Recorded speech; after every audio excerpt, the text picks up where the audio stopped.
Bro ഈ വിവാദങ്ങളില്ലേ ഇത്ര നാൾ ആ വ്യക്തി ജിൻഡോ എന്ന വ്യക്തി ഈ നാട്ടിൽ അവിടെ ജിമ്മും നടത്തി അവിടെ ജീവിക്കുന്നുണ്ടായിരുന്നു.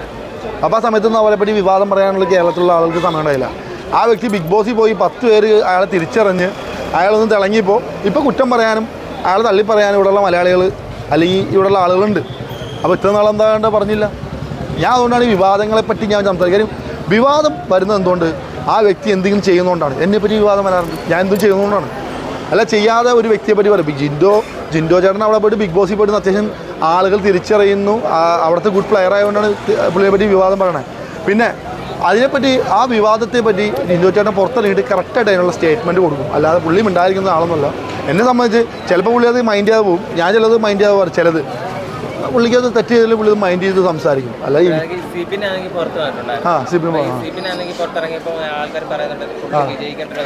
അങ്ങനെ എനിക്ക് തോന്നുന്നില്ല. സിബി ബാക്കിയുള്ള പ്ലേയേഴ്സൊക്കെ ഒരിക്കലല്ലോ സിബി വിജയിക്കുന്ന പ്ലെയർ അല്ല. സിബിയിൽ ഫൈനലുണ്ടായേനെ, അത് വിജയിക്കൊന്നുമില്ല. കാര്യം വിജയ് എന്ന് പറഞ്ഞാൽ എന്തായാലും ഒരു 100 ദിവസം അടുത്ത് നിൽക്കുന്ന ആളുകൾക്ക് വിജയിക്കുള്ളൂ. കാര്യം അല്ലെ 100 ഡേയ്സ് നിൽക്കുന്ന ആളുകളാണ് പരമാവധി അവർ വിജയിപ്പിക്കാൻ നോക്കുള്ളൂ മലയാളം ബിഗ് ബോസിൽ. ഇത്ര നാൾ അങ്ങനെ നടന്നേക്കണേ.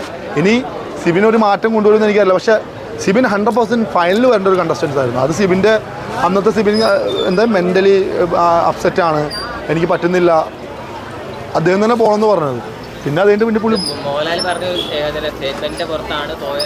അതൊന്നുമില്ല ബ്രോ. ലാലേട്ടൻ അവിടെ സ്റ്റേറ്റ്മെൻറ്റ് എടുക്കാനുള്ള പ്രത്യേകിച്ച് പരിപാടിയൊന്നുമില്ല. കാര്യം ലാലേട്ടൻ എന്ന് പറഞ്ഞാൽ ഷോയുടെ ഒരു ആങ്കർ മാത്രമാണ്. ബിഗ് ബോസ് എന്ന് പറഞ്ഞ ബ്രാൻഡ് അംബാസഡർ മാത്രമാണ്. ഒരു ബ്രാൻഡിൻ്റെ ബ്രാൻഡ് അംബാസഡറാണെന്ന് പറഞ്ഞിട്ട് ഞാനൊരു ബ്രാൻഡിൻ്റെ ബ്രാൻഡ് അംബാസഡറാണ്, അല്ലെങ്കിൽ ഒരു ഷോയുടെ ഇതാണെന്ന് പറഞ്ഞിട്ട് എനിക്ക് ആ ഷോയുടെ ഫുൾ ഇതൊന്നും എടുക്കാൻ പറ്റില്ല. അത് ഷോയുടെ ഡയറക്ടറുണ്ട്, അതിൻ്റെ പ്രൊഡ്യൂസർമാരുണ്ട്, ആ ചാനലിൻ്റെ ഹെഡ് ഉണ്ട്, അങ്ങനെ ഒരുപാട് ആളുകൾ എല്ലാവരും കൂടി തീരുമാനിച്ചാണ്. ലാലേട്ടൻ മാത്രമല്ല അത് ചെയ്തേക്കണം. ലാലേട്ടൻ ആ ഷോ മാത്രം അത് കോമ്പയർ ചെയ്യുക, അത് ആങ്കർ ചെയ്യുക മാത്രമാണ് ഉള്ളൂ. വേറെ ഒന്നും ലാലേട്ടൻ അതിൻ്റെ ഫേസ് മാത്രമല്ല, ലാലേട്ടൻ ബ്രാൻഡ് അംബാസഡർ മാത്രമാണ്.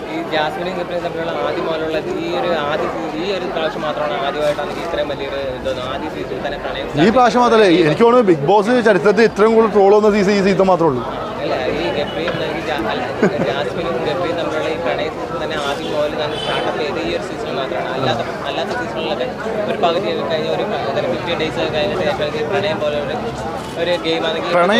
പ്രണയത്തിൽ ഞാൻ വിശ്വസിക്കുന്നില്ല ബ്രോ. കാര്യം ബിഗ് ബോസിൽ പോയതുകൊണ്ട് പ്രണയം, ഇപ്പോൾ പേളി ശ്രീനിഷിൻ്റെ പ്രണയം എന്ന് പറഞ്ഞാൽ ഞാൻ വ്യക്തമായിട്ട് കണ്ടുകൊണ്ട് എനിക്ക് അതിൽ വിശ്വാസമുണ്ട്. എനിക്ക് അവരതിൻ്റെ അകത്ത് എന്തൊക്കെ ചെയ്യുന്നത്, കാര്യം 24 hours കാണിക്കുന്നതെന്ന് പറഞ്ഞാൽ അതിൽ 90% കാര്യം എല്ലാവരും എല്ലാ ബ്രോ അതൊന്നുമില്ല. കാര്യം എല്ലാ സിറ്റുവേഷനും അവിടെ കാണിക്കാൻ പറ്റില്ല. ഇപ്പോൾ ഇന്ന് ഇവിടെ നടക്കുന്ന സിറ്റുവേഷൻ അവിടെ എല്ലാ സിറ്റുവേഷനും കാണിക്കാൻ പറ്റില്ല. കുറച്ച് കാര്യങ്ങൾ കാണിക്കുന്നു എന്നുള്ളൂ.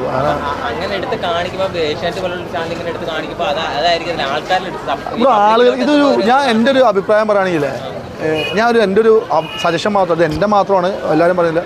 ബിഗ് ബോസ് ഇപ്പോൾ കുറച്ച് സീരിയൽ പോലെ ആയിട്ടുണ്ട്. കുറച്ച് സ്ഥലത്തൊരു പ്രേമം, കുറച്ച് സ്ഥലത്തൊരു ഒരു കുശുമ്പ്, അടുക്കളയിലൊരു വഴക്ക്, അവിടെ അങ്ങനെ ഒരു സീരിയൽ ഒരു സ്റ്റെപ്പായി മാറിക്കൊണ്ടിരിക്കുന്നു. അത് ഇനി അവർ മാറ്റിപ്പിടിച്ചില്ലെങ്കിൽ കുറച്ച് കഴിയുമ്പോൾ ആളുകൾക്ക് ബോറടിക്കാൻ തുടങ്ങും. അപ്പോൾ ഈ ബ്രാൻഡിൻ്റെ വാല്യൂ കുറയും. ബ്രാൻഡ് വാല്യൂ കുറയുമ്പോൾ ആ സാധനം സെല്ല് ചെയ്യാൻ പറ്റാതെ. അപ്പോൾ ബിഗ് ബോസ് എന്ന് പറഞ്ഞ സാധനം അതിൽ ശ്രദ്ധിക്കാനുള്ള കാര്യം കുറച്ചൊക്കെ സീരിയൽ പോലെ ആയി തുടങ്ങിയിട്ടുണ്ട്, ഡ്രാമാറ്റിക്കായി.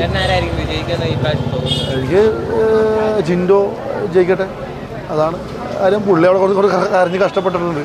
ബാക്കിയുള്ള ആളും മോശം. അപ്സര നല്ല കണ്ടസ്റ്റൻ്റ് കേട്ടോ. പിന്നെ അൻസിബ നല്ല കണ്ടസ്റ്റൻ്റാണ്. വിജയിക്കട്ടെ അൻസിബ, ജിൻഡോയോ അങ്ങനെ ആരെങ്കിലും വിജയിക്കട്ടെ ബ്രോ. കാര്യം എനിക്ക് ഈ സീസൺ ഒന്നും പ്രെഡിക്റ്റ് ചെയ്യാൻ പറ്റുന്നില്ല. എനിക്ക് കഴിഞ്ഞ സീസണിൽ അഖിൽ മഹാരാജ് ജയിക്കുമെന്ന് നമുക്ക് 100% ഉറപ്പായിരുന്നു.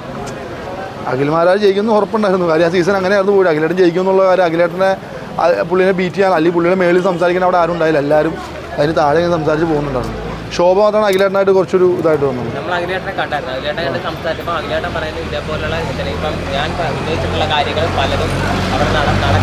ഉണ്ടാവുന്നേ അതല്ല അഖിലേട്ടനല്ലത് പറയണ്ടേ.